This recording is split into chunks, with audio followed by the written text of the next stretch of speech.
Hello friends, I am Aksah Mary Thomas, an MCOM student. Today I am going to take a class about the topic planning, which is beneficial to those students who are stepping into the commerce area. So let's begin the class. In our day-to-day life, we use the term planning. Then what is the exact meaning of planning? Planning means deciding in advance what is to be done, when it is to be done, and by whom it is to be done.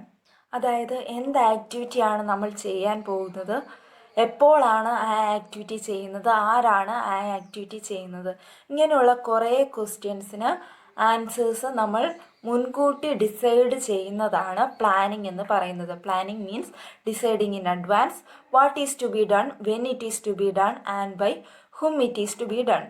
So it is an intellectual process of thinking before doing. എന്ത് കാര്യവും ചെയ്യുന്നതിന് മുമ്പേ ഒന്ന് ബുദ്ധിപരമായി ചിന്തിക്കുന്ന intellectual പ്രോസസ്സാണ് planning എന്ന് പറയുന്നത്. So now we can move to the features of planning. പ്ലാനിങ്ങിന് കുറച്ച് പ്രത്യേകതകളൊക്കെ ഉണ്ട്. അത് എന്തൊക്കെയാണെന്ന് നമുക്ക് നോക്കാം. അതിൽ ഫസ്റ്റ് ഫീച്ചറാണ് planning is a goal oriented process. Every organization has to fulfill certain objectives. Planning specifies the activities to be undertaken to achieve these objectives. So planning is regarded as a goal-oriented process. അതായത് എല്ലാ ഓർഗനൈസേഷനും തുടങ്ങുന്നത് ഒരു ലക്ഷ്യത്തോടു കൂടിയാണ്. ഈ ലക്ഷ്യത്തിലേക്ക് എത്തിച്ചേരാൻ എന്തൊക്കെ ആക്ടിവിറ്റീസ് വേണ്ടിവരും എന്ന് മുൻകൂട്ടി നിശ്ചയിക്കുന്നതാണ് പ്ലാനിങ്ങിൽ ചെയ്യുന്നത്. അതുകൊണ്ട് തന്നെ പ്ലാനിങ് എന്ന് പറയുന്നത് ഒരു ഗോൾ ഓറിയൻറ്റഡ് പ്രോസസ്സാണ്. ലക്ഷ്യത്തിനെ കേന്ദ്രീകരിച്ചുള്ള ഒരു പ്രോസസ്സാണ് പ്ലാനിങ് എന്ന് പറയുന്നത്. The second important feature of planning is the primary function of management. Planning is the basic activity of every concern. All other management functions are performed in accordance with the plans. Hence, planning is regarded as the primary function.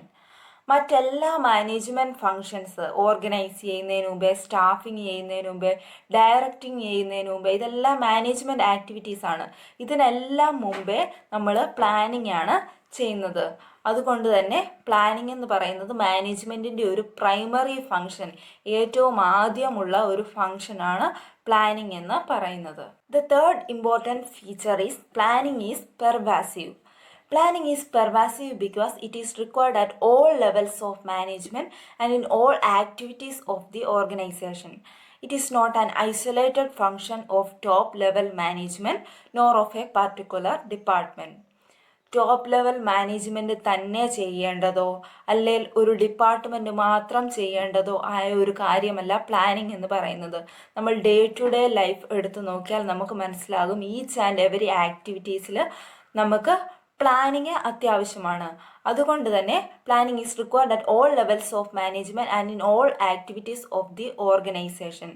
എല്ലാ ആക്ടിവിറ്റീസിലും, ഒരു ഓർഗനൈസേഷൻ്റെ എല്ലാ ആക്ടിവിറ്റീസിലും planning എന്ന് പറയുന്നത് അത്യാവശ്യമാണ്. അതുകൊണ്ട് തന്നെയാണ് planning is pervasive എന്ന term നമ്മൾ യൂസ് ചെയ്യുന്നത്.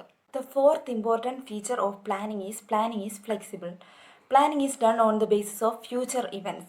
Since future is uncertain, the basis of forecast may change. So an effective planning must change according to future changes. അതായത് ഭാവി കാര്യങ്ങളെ മുൻനിർത്തിയാണ് നമ്മൾ പ്ലാൻസ് ഒക്കെ എടുക്കുന്നത്. Planning is based on future ഇവൻറ്റ്സിനെ ബേസ് ചെയ്തിട്ടാണ് പ്ലാൻസ് എടുക്കുന്നത്. അതുകൊണ്ട് തന്നെ ഈ പ്ലാൻസ് മാറ്റങ്ങളൊന്നും വരുത്താതെ അതേപടി നമുക്ക് ഭാവിയിൽ ഉപകരിക്കുമെന്ന് നമുക്ക് പറയാൻ പറ്റത്തില്ല. ഫ്യൂച്ചർ എന്ന് പറഞ്ഞാൽ അൺസർട്ടൺ ആണ്. എന്ത് സംഭവിക്കുമെന്ന് നമുക്കിപ്പോൾ പറയാൻ പറ്റത്തില്ല. അപ്പോൾ നമ്മൾ എടുത്ത പ്ലാൻസിൽ കുറച്ച് മാറ്റങ്ങളൊക്കെ വരുത്തേണ്ടതായിട്ട് വരും. അതുകൊണ്ടാണ് പ്ലാനിങ് ഈസ് ഫ്ലെക്സിബിലിറ്റി ഉണ്ട ഒരു കാര്യമാണ് പ്ലാനിങ് എന്ന് പറയുന്നത്. The fifth important feature of planning is A continuous process. Plans are prepared for a specific period of time. After the expiry of that period, new plans have to be formulated. So, planning is a continuous process. അതായത് ഒരു specific പീരീഡിലേക്കാണ് നമ്മൾ plans ഒക്കെ prepare ചെയ്യുന്നത്. ആ period കഴിയുമ്പോൾ, ഈ പീരീഡിൻ്റെ expiry date ആകുമ്പം നമ്മൾ ന്യൂ പ്ലാൻസ് ഒക്കെ ഫോർമുലേറ്റ് ചെയ്യേണ്ടതായിട്ട് ഉണ്ട്. അതുകൊണ്ട് തന്നെ പ്ലാനിങ് ഒരു കണ്ടിന്യൂസ് പ്രോസസ്സ് എന്ന് പറയുന്നു. The next important feature of planning involves choice. Successful planning involves right choice from among the available alternatives. അതായത് ഫോർ എക്സാമ്പിൾ ഒരു ആക്ടിവിറ്റി ചെയ്യാനായിട്ട് നമുക്ക് പല വഴികൾ കാണും. ഈ പല വഴികളിൽ നിന്ന് ഏറ്റവും ബെസ്റ്റായിട്ടുള്ള ഓൾട്ടർനേറ്റീവ്, ഏറ്റവും ബെസ്റ്റായിട്ടുള്ള വഴി തിരഞ്ഞെടുക്കുമ്പോഴാണ് പ്ലാനിങ് സക്സസ്ഫുൾ ആകുന്നത്. അതുകൊണ്ട് പ്ലാനിങ് ഇൻവോൾവ്സ് ചോയ്സ്. പ്ലാനിങ്ങിന് ചെയ്യുമ്പോൾ പല ഓൾട്ടർനേറ്റീവ്സ് നമ്മുടെ മുന്നിലുണ്ട്.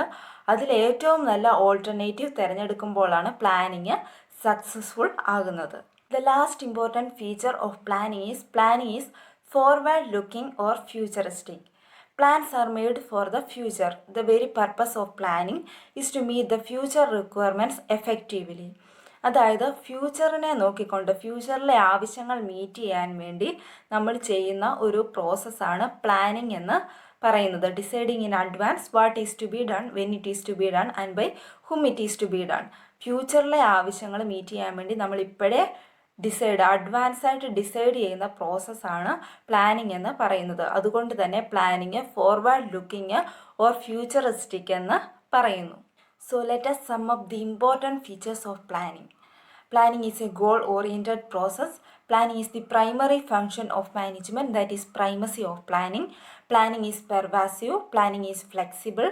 Planning is a continuous process. Planning involves choice. And planning is forward-looking or futuristic. So I believe all of you got a basic idea about planning. So thank you everyone.